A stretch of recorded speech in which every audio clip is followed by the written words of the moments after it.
Yep. I said it before and I'll say it again. Life moves pretty fast. You don't stop and look around once in a while, you could miss it.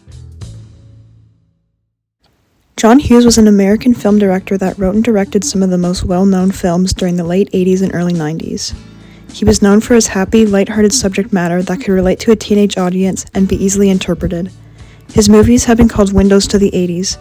Some have even gone as far to call him the best director of the 80s. While his films aren't known for the artistic merit or their fascinating camera work and editorial work, they all receive credit for his ability to produce visceral feelings within the audience and provide an emotional connection to the viewer. Hughes' films often show a classic portrayal of the urban familial lifestyle, the use of big houses, nice cars, fancy clothes, and his characters who always seem to lack a sense of importance as to the value of their money. The yuppie lifestyle can be seen throughout Hughes' oeuvres of work in movies such as Ferris Bueller's Day Off, 16 Candles, Planes, Trains, and Automobiles, through symbols such as fancy and expensive cars, big and spacious houses, and upscale clothing. Similar to other class auteur Sam Mendes, Hughes showcases the obsessive idea to have a perfect family image and create the American dream lifestyle. The upscale life was introduced to Hughes early on in his childhood as he grew up in a rich neighborhood in Illinois. The 1961 Ferrari 250 GT, California.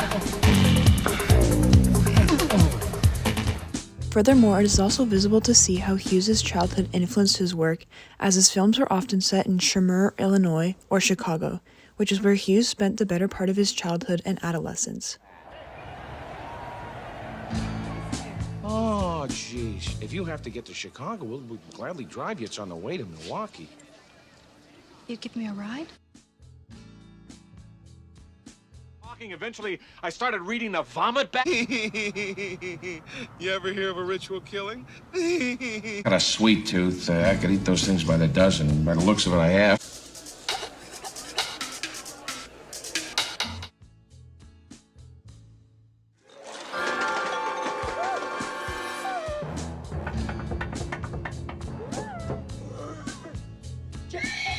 Hughes loved to cast members of the infamous Brat Pack.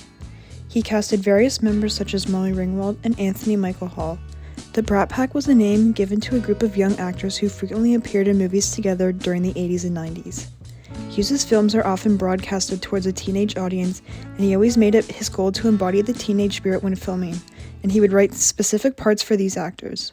The members of the Brat Pack were perfect for his film since they were able to portray the teenage angst and awkwardness perfectly.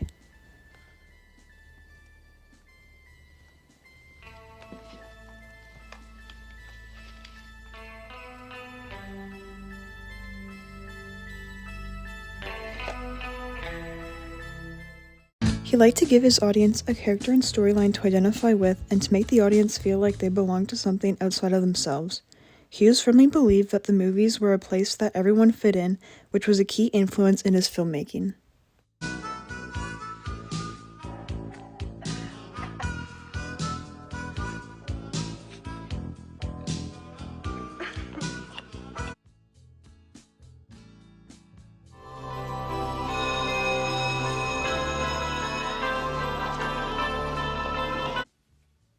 Adamson. Here.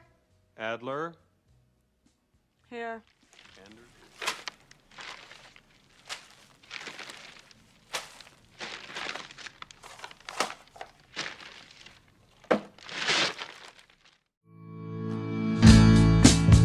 By adding intense close-ups and extreme close-ups, it provides more detail into the emotions of characters and therefore allows for more personal connection and relatability for the audience. It also captures the intimate moment between two flirting characters. He uses these shots to once again create a sense of intimacy between the audience and the actors. The romance captured between characters gives his films a feeling of unresolved sexual tension that isn't settled until the end of the film.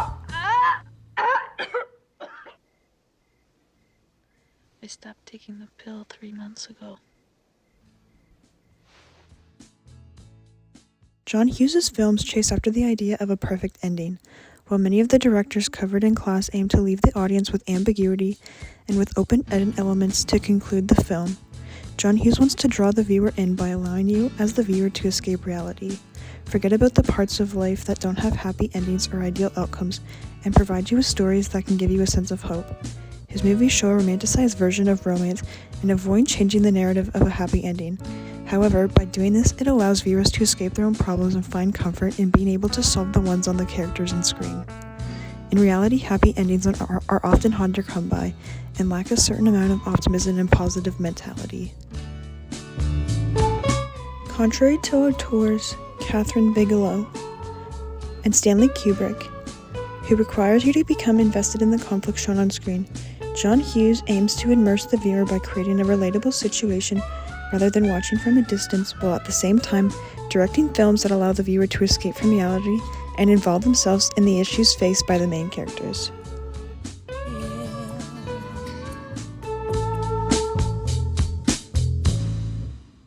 Considering my options, you know? No, killing yourself is not an option. Well, I didn't do it, did I? You stole my cab. I've never stole anything in my life.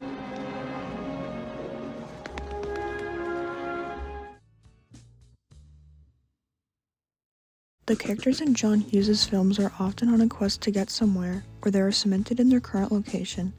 In the film Planes, Trains, and Automobiles, both Neil and Dell are trying to make it home for Christmas. The main conflict develops when every mode of transportation fails to return them to Chicago, and what was once a short plane ride home ends up being a multi-day journey with many bumps in the road. Contrastingly, in the film The Breakfast Club, the students in detention are stuck trying to find their way out of school library. The characters must overcome this block of being trapped in their high school. And hitchhike.